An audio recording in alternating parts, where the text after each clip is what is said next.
On a parlé du sens de notre corps, on a dit que notre corps, à travers notre corps, on comprenait qu'on était fait pour le don. Alors le don dans le mariage, le don dans le célibat, choisi ou parfois imposé par la force des choses. Eh bien, je crois que cet enseignement, ce langage du corps, qui est vrai dans les relations humaines, dans le cercle des relations humaines sur cette planète, la planète Terre, il est évidemment vrai dans notre relation à Dieu. Et je crois que si parfois nous perdons le sens du langage du corps dans nos relations entre nous, d'où toutes les difficultés, nous le perdons aussi dans la relation à Dieu, dans la prière. Nous oublions parfois que nous avons, de manière très discrète, mais on oublie parfois qu'on a un corps quand on prie. Pourtant, peut-être, il me semble qu'on est la religion de l'incarnation.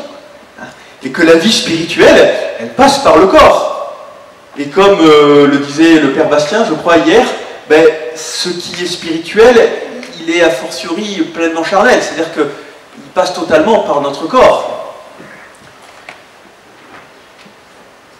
Alors, ça c'est d'autant plus vrai, alors c'est vrai dans la prière personnelle, mais c'est vrai dans la prière liturgique. Parce que, voilà, on a un corps, on n'est pas des anges. Donc si on n'est pas des anges, ça veut dire que le monde invisible, on n'y entre pas comme un ange.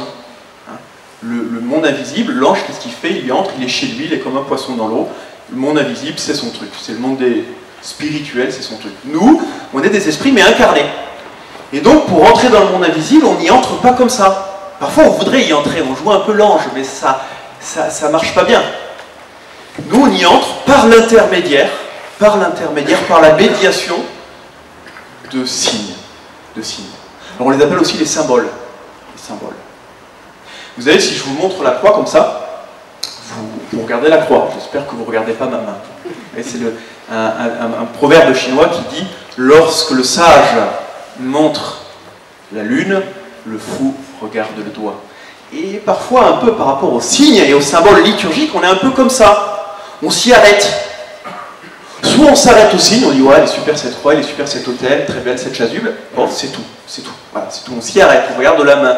Ou soit on regarde la lune, mais sans être passé par quelqu'un qui nous montre. Donc là, on joue l'ange. Donc on regarde tout de suite, on dit oui, alors à la messe, on est tout de suite en phase extatique avec le mystère de Dieu. Et finalement, on oublie qu'on a un corps et que, oui, d'accord, mais tout cela est réel, et je dis bien réel, si je le fais de manière incarnée, c'est-à-dire à travers les symboles, à travers la chair. Alors les symboles sont nombreux. Je m'attarderai sur un seul, mais je veux quand même en évoquer quelques-uns. Vous voyez, tous les symboles, tous les signes liturgiques, et la liturgie c'est un espèce de magma de symboles qui ont tous un sens. Donc ils ont tous un sens. On n'a pas choisi une chasuble verte parce qu'on s'est dit que ça allait bien avec la couleur de la moquette. D'ailleurs, je serais incapable de dire de telles choses. Je ne suis pas aménageur d'intérieur. Voilà, la chasuble verte, c'est le temps ordinaire. La chasuble est sur le prêtre, parce que le prêtre a des vêtements qui, d'une certaine manière, le mettent à part, parce qu'il représente le Christ. Tout a un sens. Mon corps, quand je prie, tout est symbolique. N'oublions pas que nous avons un corps. La manière de me positionner avec mon corps et la manière de me positionner avec ma personne. Le corps, c'est pas un truc en plus. Je suis debout, symbolique de la résurrection. Je suis assis, j'écoute quelque chose qui, espérons, vient un peu de l'Esprit Saint. Je suis à genoux, c'est-à-dire que je me mets petit parce que, hop, je m'enlève une partie je me mets sur les genoux, devant quelque chose qui est forcément plus grand. Si je me mets petit, ça veut dire qu'il y a plus grand devant moi. Retrouvons le sens de la prière avec le corps. Notre corps, l'orientation de mon corps dit quelque chose. Je suis tourné vers l'évangile au moment où le diacre lit l'évangile. C'est tout. C'est suffisant pour être une prière. Je suis tourné vers l'autel au moment de la consécration. Bon, c'est tout. C'est suffisant pour être une prière. Vous voyez là, par exemple, je me déplace en procession. C'est une prière. Souvent, peut-être, on est un petit peu influencé parfois par une approche du symbole un peu Ikea. Une approche du symbole Ikea, c'est-à-dire qu'en fait, c'est fonctionnel. Vous voyez, bon, on est venu en procession, c'était parce qu'en fait, on était au fond et il fallait bien aller là, quoi. Alors, le problème, on l'aurait fait en courant, à la limite, on aurait gagné quelques secondes, ça aurait été pas mal, ça aurait fait un peu désordre, donc on l'a fait en marchant. Mais non, pas du tout. Ça n'a pas du tout. Certes, c'est un sens fonctionnel, mais pas que. S'il n'y a que le fonctionnel, c'est la liturgie Ikea. Non, on l'a fait parce que la procession, elle est présente constamment dans la Bible. C'est le peuple qui va en marche et qui se déplace vers la résurrection, vers l'au-delà. Alors, on ne peut pas décrire tous les symboles, mais ils ont tous un sens. Nous sommes invités à nous laisser, à entrer dans le monde invisible, c'est-à-dire le plus important dans la messe, c'est comme un iceberg, hein. Vous avez tout ce que vous voyez, les symboles, mais le plus important, c'est ce que vous ne voyez pas.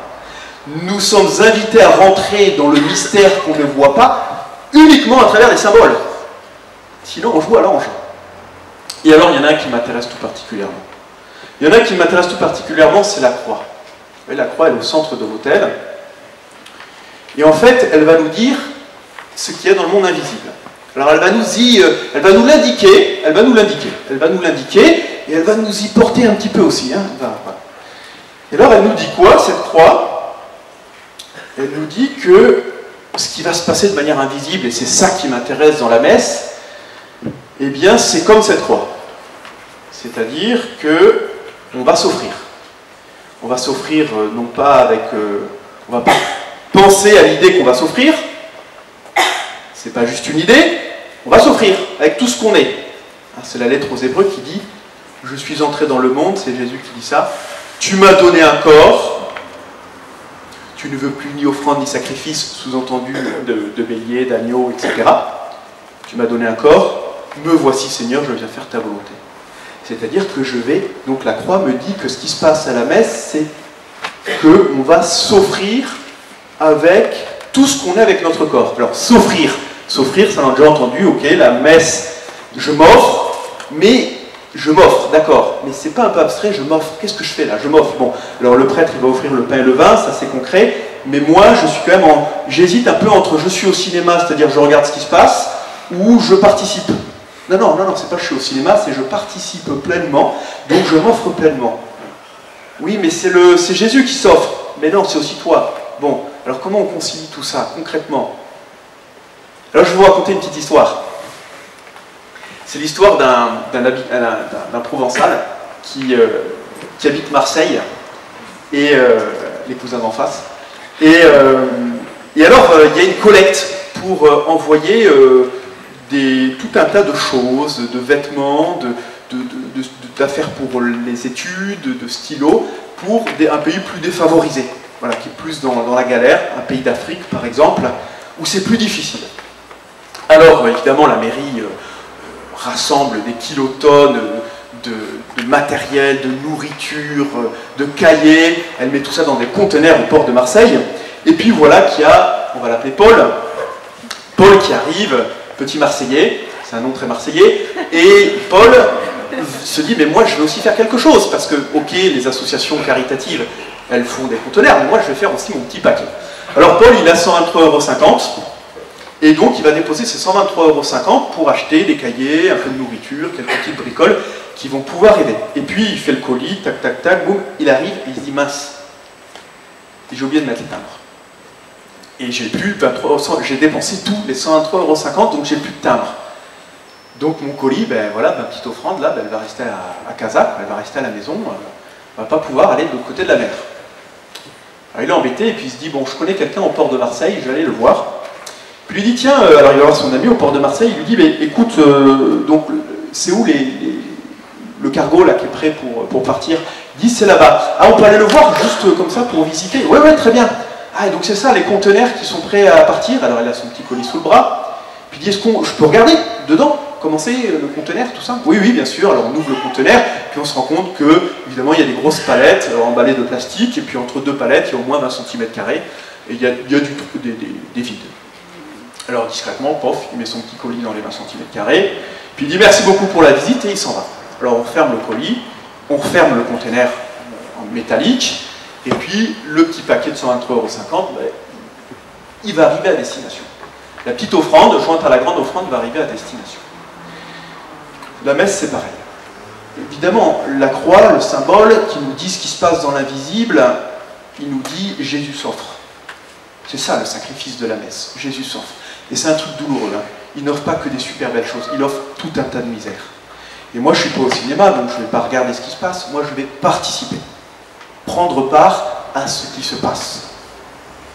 Et donc moi, je vais munir ma petite offrande que je vais formuler dans mon cœur. Je vais la formuler. Seigneur, je t'offre toute ma vie, je t'offre ces joies, je t'offre tout ce que j'aime pas chez moi, je t'offre ma maladie, je t'offre mon handicap, je t'offre ce corps que j'accepte à 45%, je t'offre mon ami là qui est à l'hôpital, qui est en train de souffrir d'un cancer, je t'offre mon couple qui, c'est pas youpi matin tous les matins, c'est pas un long fleuve tranquille, je t'offre nos difficultés de communication, je t'offre mes peurs, j'en ai 125 000 par jour, l'avenir, regard des autres, je t'offre tout ça. Ma souffrance, tout ce qui est triste, tout ce qui est beau. Voilà, je le formule, je mets des mots dessus dans le secret de mon cœur, dans le silence qui précède l'offertoire. Et là, je le dis dans mon cœur, je dis Seigneur, je t'offre cette offrande, et je sais que cette offrande peut arriver à toi uniquement si je la joins au Christ, à la grande offrande, comme le petit colis dans le paquebot. Et alors, je rentre dans la foi, dans le mystère invisible de la messe, à travers ce symbole qui m'y a fait rentrer. Et voyez, je crois que cette offrande, elle a un nom, sacrifice. Elle a un nom, sacrifice, et que c'est très bien qu'elle ait un nom, sacrifice, même si le mot sacrifice, parfois dans nos oreilles, sonne plus flagellation que don de soi. Alors nous, on a parlé du don de soi, c'est merveilleux, tout ça. C'est vrai. Mais, comme l'a dit, je crois que c'était la sœur Alexandra, dans l'avant-dernier topo, dans les réponses, qu'il y a la souffrance au milieu de tout ça. Qui dit corps, dit souffrance. Et que le don de soi, il est toujours, pour une part, douloureux. Pas parce que je suis un masochiste et que j'adore la douleur, c'est le contraire du christianisme, évidemment, mais parce que c'est la réalité, la souffrance fait partie de notre monde. Donc que cette offrande s'appelle sacrifice, c'est très bien, parce que qui veut donner, souffrira. Mais je ne veux pas souffrir, je veux donner, évidemment. Je veux aimer. Qui veut aimer, souffrira. Je peux choisir d'aimer jusqu'au bout, je souffrirai. Je peux choisir de ne pas souffrir. Oula, je vais vivre à 10%, 5%, 3%. Donc nous faisons le choix d'aimer jusqu'au bout. C'est ça, la messe. C'est ça. C'est ce qui se passe dans la messe. C'est ce que nous dit la croix. Alors demandons au Seigneur d'abord de nous laisser porter par les symboles liturgiques. Certains nous indiquent le mystère. Évidemment, d'autres ne se contentent pas de nous le montrer. Ils nous y portent carrément. C'est ce qu'on appelle les symboles efficaces. C'est ce qu'on appelle un sacrement. Le corps du Christ nous porte vraiment dans le mystère du Christ. La croix est un signe uniquement symbolique. Donc laissons-nous porter avec tout ce que nous sommes. La prière, c'est le mouvement de toute ma personne. La prière, ce n'est pas le cerveau, ce n'est pas seulement l'émotion, ce n'est pas seulement... C'est tout ce que je suis. Et puis demandons au Seigneur d'entrer dans ce mystère d'offrande, de don de nous-mêmes, et qui a une part de souffrance. La souffrance, elle fait partie de tout ça, puisqu'elle est là. Et cette offrande, que nous sommes invités à vivre dans nos relations, d'abord, nous la prenons là, à la messe. C'est pour ça que la messe est le sommet de notre journée, de notre vie, et le sommet de toute notre vie relationnelle. Amen.